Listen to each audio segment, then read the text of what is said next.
అందరికీ నమస్తే. మొన్న సీఎం రేవంత్ రెడ్డి గారు ఒక మాట చెప్పారు. కేసీఆర్ సభ సక్సెస్ కావడం వెనుక ఎమ్మెల్యేల ఫెయిల్యూర్ ఉందని. ఏ ఎమ్మెల్యేలు అంటే వీళ్ళ ఫెయిల్యూర్. అధికార పార్టీలో ఉన్న ఎమ్మెల్యేలు గ్రామాల్లో తిరగకపోవడంతోన, జనాల్లో కలిసిపోకపోవడంతోన జనాలు తీవ్ర అసంతృప్తికి గురైనరు. వాళ్ళందరూ కేసీఆర్ సభకు వచ్చిండ్రు. ఇది మీకే నష్టం అని ఒక వార్నింగ్ ఇచ్చారు. మరుసటి రోజు రెండో రోజు చిట్చాట్ చేసినారు కదా, దానిలో చెప్పినారు ఎమ్మెల్యేలు మీరు హైదరాబాద్లో ఉండకండి, ఎంత చెప్పినా మీరు హైదరాబాద్లో ఉంటున్నారు, పోయి ఊర్లో తిరగండి అని చెప్పింది ఎమ్మెల్యేలకు. కానీ ఎమ్మెల్యేలు ఏమనుకుంటారు తెలుసా, ఎమ్మెల్యేలకు ఇదే తిప్పలైపోయింది. ఇప్పుడు అసలు ఎమ్మెల్యేల బాధ ఏందో మాట్లాడదాం. ఈ వీడియో చూస్తున్న మీకు అందరికీ థ్యాంక్స్. సబ్స్క్రైబ్ చేసుకునే వాళ్ళు ఉంటే సబ్స్క్రైబ్ చేసుకోండి. సబ్జెక్ట్లో పోతే నిజంగా కూడా ఎమ్మెల్యేలు గ్రామాలలో తిరుగుతలేరు.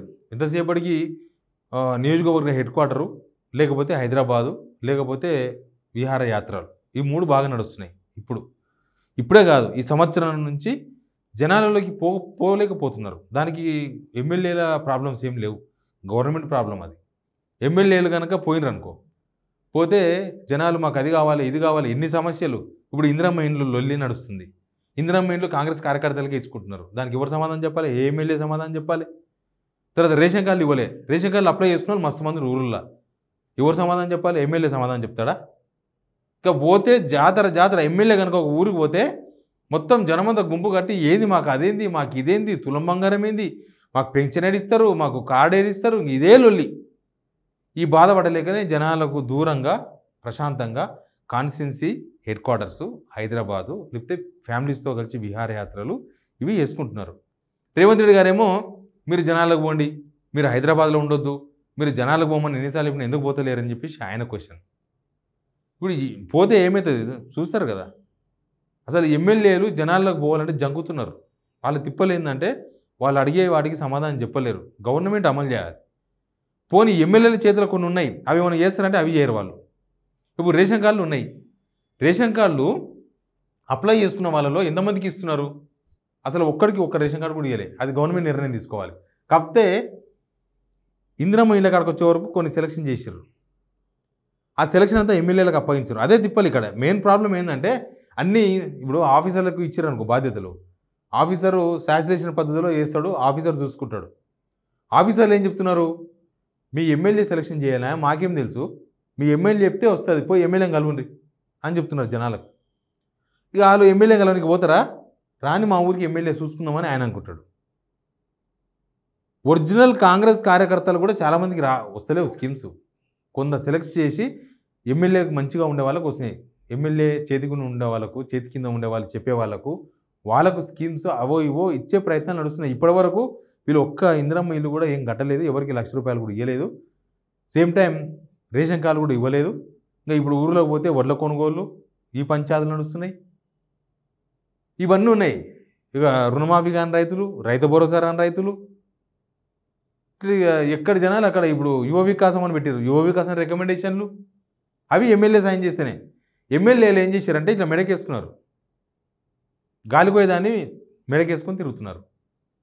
వీళ్ళు ఎంతమందికి ఇస్తారు? ఇప్పుడు 100 మంది అప్లై చేస్తున్నారు, దానిలో ఎలిజిబిలిటీ 80 మంది అయిన అనుకో, వీళ్ళు ఇచ్చేది 20 మందికి. అంటే మిగతా 60 మంది ప్లస్ ఆ పైన ఉన్న ఎలిజిబిలిటీ లేని వాళ్ళు కూడా వీళ్ళ మీదకే వస్తారు. వీళ్ళ వాళ్ళనే మాకు రాలేదు అని.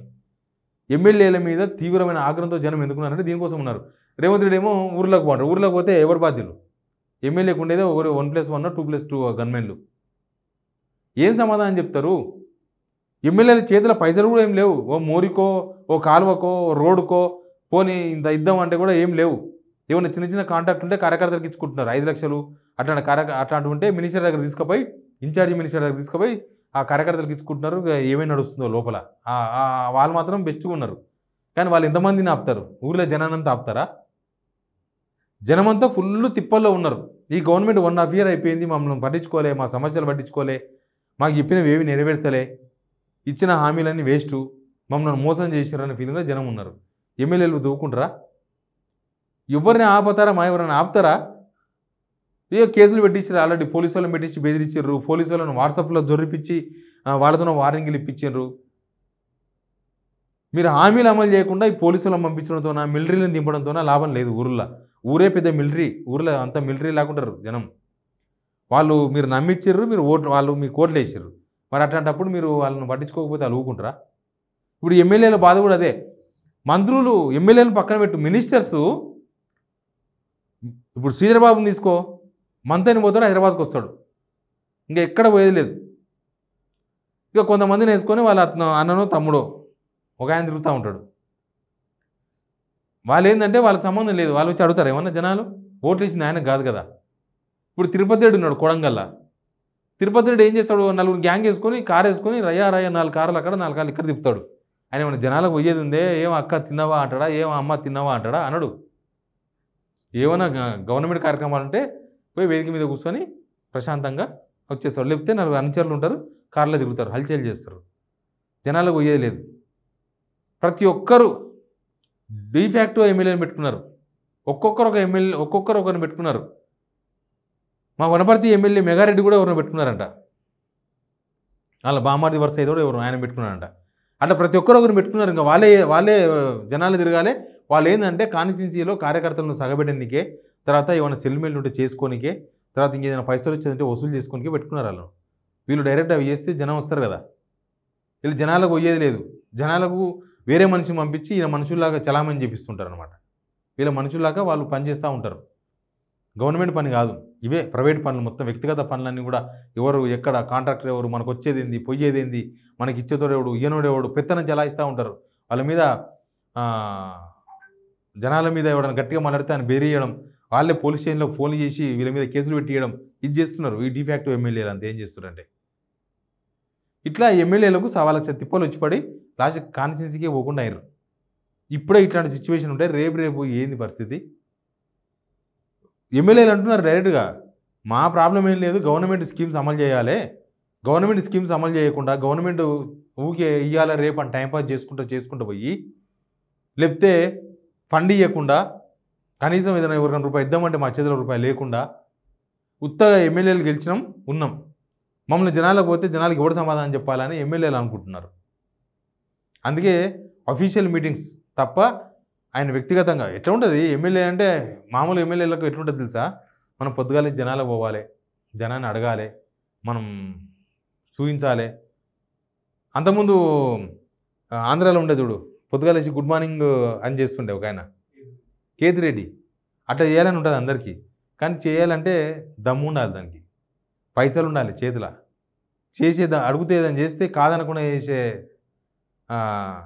ఉండాలి, తికమక్కు ఉండాలి, ఆ ఫెసిలిటీ ఉండాలి. అని వీళ్ళే అంత తిక్కున్నారు, ఏం చేయాలో కూడా అర్థం కాని ఎమ్మెల్యేలు. ఎంతసేపటికి ఆఫీసర్స్తో మీటింగ్ పెట్టుడు, పోలీసులతో మీటింగ్ పెట్టుడు, ఎవడన్నా వాట్సాప్లో ఎవడన్నా మనకు అగనెస్ట్ పెడితే అనేది కేసు పెట్టించుడు. అది కాన్స్టిట్యున్సీ హెడ్ క్వార్టర్స్లో కూర్చొనేమా, లోపలికి పోయేది లేదు. కాన్స్టిట్యున్సీ లోపలికి పోయేది లేదు. ఊర్లోకి వస్తే భయం, ఓట్లప్పుడు పోయారు కానీ పోతలేరు. మరి లోకల్ బాడీ ఎలక్షన్స్ వస్తే ఏం చేస్తారో వీళ్ళందరూ. అంటే కార్యకర్తలు నమ్ముకుంటే వాళ్ళే చేసేస్తారనుకుంటున్నారేమో. ఎనీవే రేవంత్ రెడ్డి కాన్స్టిట్యున్సీలకు పోవంటే ఎమ్మెల్యేలకు ఉండే తిప్పలు ఇవి. వాళ్ళ తిప్పలు, వాళ్ళ పర్సనల్ తిప్పలు ఉన్నాయి, గవర్నమెంట్ తిప్పలు ఉన్నాయి.